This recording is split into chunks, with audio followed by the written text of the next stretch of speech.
Well, there are three reasons why Iran is willing to make a deal now. First, economics. Second, regional dynamics. And third, shared interests with the US.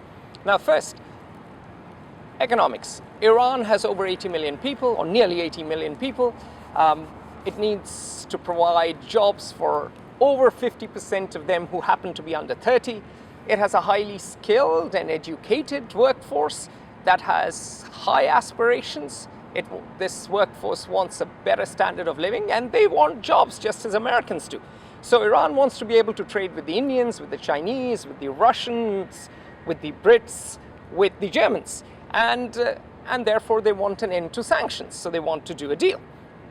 Second, regional dynamics over the last few years, particularly since the Iraq war, have played out in favor of Iraq. Today, Baghdad is closer to Tehran than to Washington, D.C., because a Shia majority rules Iraq. I mean, de facto, Iraq is now divided into Sunni, Kurd, and Shia territory, but it is the Iranians who are fighting the Islamic State. Now, this brings me on to the third point, which is shared interests with the United States, with the US. And there are two or three which are very clear. First is that the Iranians are doing the bulk of the fighting against the Islamic State. Tikrit, Saddam Hussein's hometown, was taken over again by the Iraqi army because there was an Iranian force helping them. Second, Iran and the US have interests in common in Afghanistan, where a Sunni-dominated Taliban is threatening the peace.